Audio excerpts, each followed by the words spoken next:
नमस्कार। 18 तारीख को टाइगर जयराम महतो जी ने बेरमो विधानसभा क्षेत्र का घेराव करने के लिए ऐलान किया था पूरे झारखंड वासियों से। तो सीशल के द्वारा वार्ता का टाइम दिया गया था और यह वार्ता में क्या निकल के आया, आज 6 तारीख को वार्ता का वीडियो फुटेज देखिए आप सभी। कोई प्रतिनिधि कब्जा करते हैं तो उसपे झूठ मूठ का मुकदमा दायर किया जाता है। उसमें हमारे सुप्रीमो टाइगर जयराम महतो ठीक बोलते हैं। उसके बाद देखिए अभी और मुद्दा क्या, विस्थापन की ओर लेकर कि बाकी का जो आपका सीसीएल का बिजली और पानी बाकी अवैध व्यक्ति फ्री जला रहे हैं, लेकिन वही बगल में विस्थापित गांव अलॉट कीजिए, आपका रेवेन्यू भी नहीं होगा, अनऑथराइज्ड ऑक्यूपेशन सभी आप बचेंगे। ये एडवाइस हम लोगों ने बोकारो स्टील को भी दिया है, ये कारण है कि सीसीएल मैनेजमेंट को भी हम लोग दे रहे हैं। और एक बात और, कोयला चोरी को लेकर के चूंकि प्रॉपर्टी आपकी है, पूरा का पूरा बेरमो एरिया में कोयला चोरी को लेकर जिस ढंग से बढ़ावा दिया गया, आप ये नहीं कह सकते हैं कि ये लॉ एंड ऑर्डर का मामला है। प्रॉपर्टी आपकी है, चोरी क्यों हो रही है, जवाब आपको देना पड़ेगा। कुछ रेलिवेंट होता है, हमको लग रहा है ये बहुत अनफॉर्चुनेट कंडीशन है डिस्प्ले पॉइंट ऑफ व्यू से, मैनेजमेंट पॉइंट ऑफ व्यू से। तो इसको बैलेंस करने की कोशिश कीजिए। बेरमो पूरे एरिया में पॉल्यूशन को लेकर के एक बड़ा कंसर्न है, हम लोग के पास बार बार कंप्लेन आता है, इस बात को भी आप ध्यान में रखिए। हालांकि उसमें डिस्प्लेस लोग थोड़े प्रभावित होते हैं, शहर वाले लोग ज्यादा है, but we are concern with the pollution issue. जो अनऑथराइज्ड ऑक्यूपेशन आपका सीसीएल का है, आपको पता है कि कुछ दिन पहले एक वाकया हुआ था और आपके जो ढोरी के जीएम है उन्होंने एक चिट्ठी निकाली थी, हम लोग के संज्ञान में है। तो आपकी जो 5,500 क्वार्टर जो अनऑथराइज्ड ऑक्यूपेशन में है, तो उनका आप लोग क्या करने जा रहे हैं ये बताइए, और नहीं तो फिर हम लोग एक्ट करेंगे, हम लोग एक्शन लेंगे। सबसे पहली बात कि एक मजबूरी हम लोगों का आपका ये पता है कि आपके जो एम्प्लॉइज है, रेगुलर एम्प्लॉइज, वो रिटायर कर गए हैं, आपके पास जो क्वार्टर है वो सर्कुलस क्वार्टर है, लेकिन वो और वही कंडीशन है कि वो अनऑथराइज्ड ऑक्यूपेशन पे गया है, आपके पास उसका प्लान बी नहीं है।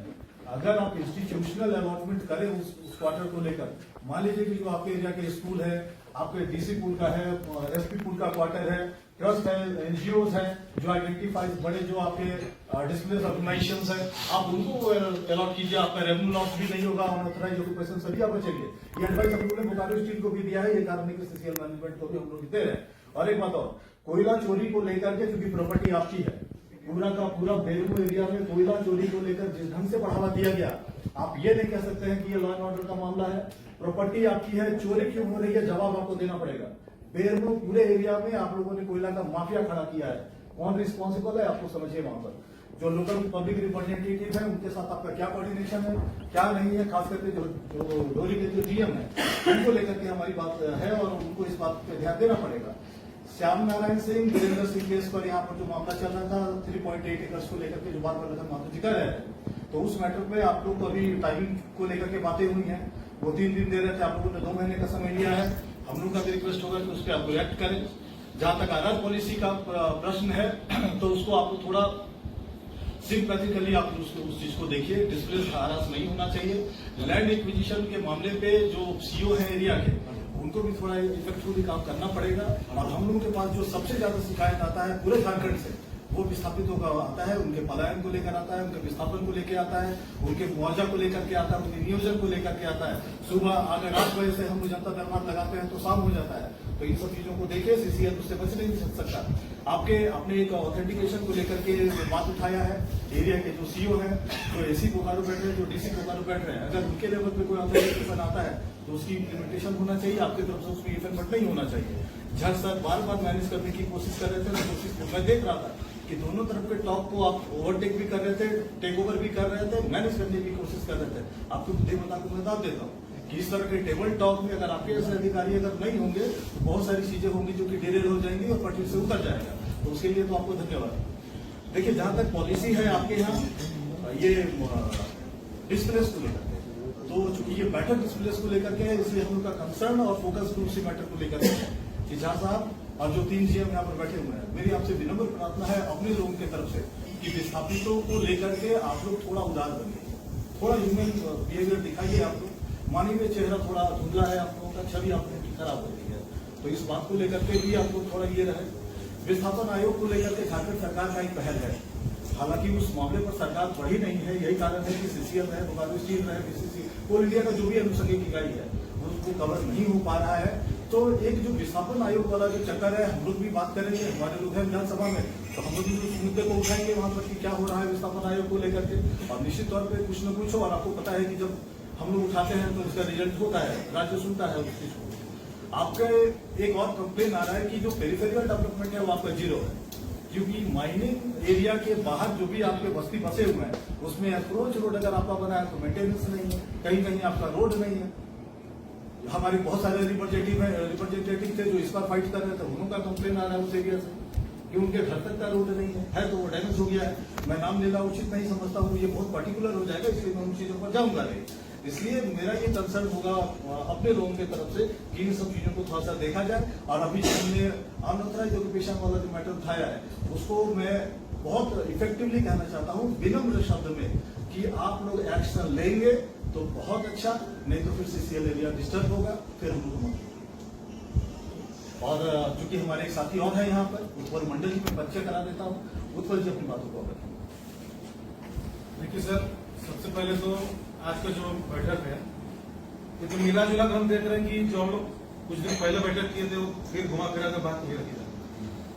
हम लोग को तथ्य क्या मिलेगा, हम लोग का समाधान क्या होगा, इस पर अगर यदि हम बातें हो, क्योंकि आप लोग हर वार्ता में टाइम ले रहे हैं, टाइम लेने से उसका सोल्यूशन अगर निकलेगा तो इस पर भी आप लोग क्लियरिटी कीजिए। ऐसा ना हो कि टाइम लीजिए फिर 2 महीना बाद आप लोग काम चालू 2 महीने तक काम करें, फिर हम लोग आंदोलन में आ जाए और फिर जो करते हो बस फिर वार्ता होगा।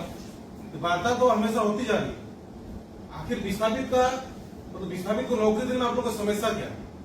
जब वो आप लोग को जमीन दे रहे हैं डोनेट, ऐसे तो आपको फ्री नौकरी कोई नहीं मांग रहा है। जब जमीन दे तो उसके बदले आपको नौकरी देने में हमको नहीं लग रहा कहीं पे कोताही करना चाहिए, क्योंकि अगर उसमें अगर विस्थापन अगर यदि खेती बाड़ी भी करते हैं तो कुछ ना कुछ अपना जीवन व्यापन के लिए कमाते हैं। लेकिन जब आपकी कंपनी को अगर वो जमीन दे रहे हैं, अपना कलेजा को चीन को आपके हाथ में दे रहे हैं, तो उसको आप लोग नौकरी देने में बिल्कुल कताई न करें। हमारी पार्टी की ओर से आप लोग का आग्रह रहेगा। और दूसरी बात है कि आप देखिए बहुत सारे ऐसे क्वार्टर हैं जो बिल्कुल खाली पड़े हैं, लेकिन उसी क्वार्टर को बाकी व्यक्ति जो बाहर से आके अवैध कब्जा करके रह रहे हैं।